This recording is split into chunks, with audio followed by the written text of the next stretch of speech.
Could even take a second or two back in a corner. Well, we all know what the last couple of kilometres of this race looked like through the housing estate. There's plenty of that to go on normally. Here it is for Poel. It's 7 seconds. It's 8 seconds. Dutch fans cheer him on. And there's just 3 kilometres to go now. Can he hold them off? What a ride this has been. Back onto the big open roads. And they will see him dangling just in front of them. They're closing. They're almost there. It's a team pursuit behind. The fourth man is just hanging on, but he's got a good excuse. It's Stan de Wulf in the morning breakaway. A chance of a top 5 here. He'd be dreaming of winning the thing.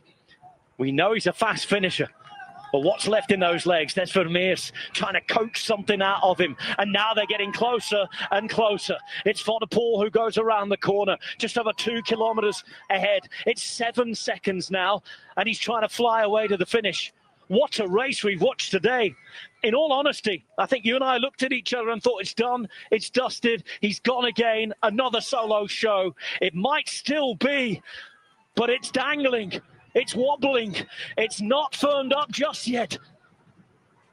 And I thought that could be the only problem for Van der Poel, that he was so much stronger in the hard part of the race that he was going to be on his own from quite a long way to go and ripe to be chased down if a group can get loose from the peloton and cooperate. And this group has really cooperated. What a ride from that mechanical that he had, the worst time possible, back to the front of the race, almost right at the front of the race, because they can almost reach out and touch Van der Poel. And de Wulf just came through and did a turn as well. He's giving what he can in the end. There's Vermeers as they come over another of those speed bumps. But this is where Van der Poel, as they go around the corner, can steal something again. It's 4 seconds now. They're almost upon him. And soon the Flamme Rouge will be in sight. 1.5 Ks to the finish. Another 100 metres ticks by. It's 1.4 to go now in Adelbeke, and it's still Van der Poel who's away. 3 seconds. Big turn by Hagenes then. That was a big acceleration. Closed it to 3. Is anybody going to hesitate, or will they commit to catching Van der Poel? Vermeers looks around. Oh, they start to sit on him. They start to sit on him. Got him. Not quite, though. Not quite, Robbie. 1 kilometre to go up here. They're messing around. They're looking. There's 1 kilometre left in this Adelbeke edition.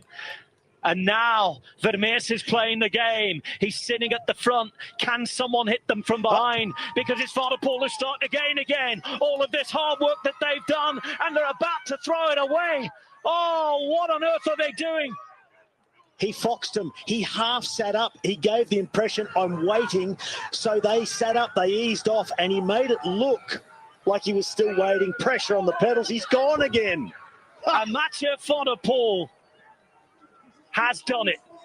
They've thrown it away behind. What on earth were they playing at?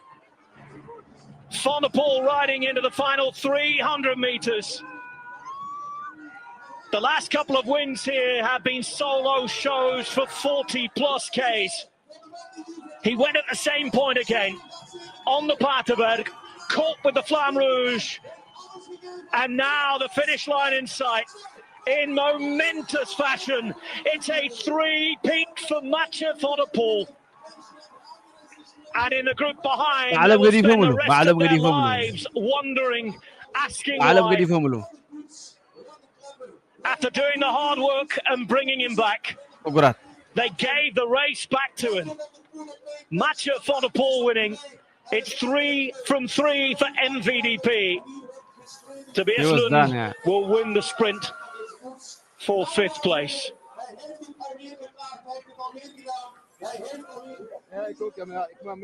Mathieu Van der Poel is the winner. It's a 60th career victory. And what a way it was won. We did not expect to finish like that. He did not expect to have to work like that. How not to catch a breakaway? Because Van der Poel saw it waited, they took the bait, and he hit them one final time.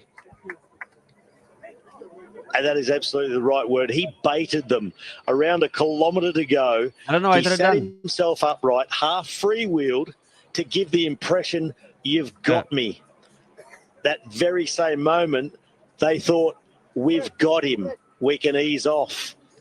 And he just added a bit of pressure to the pedals. They didn't add any more pressure. And he was gone again. They failed to fully close the gap and paid for it.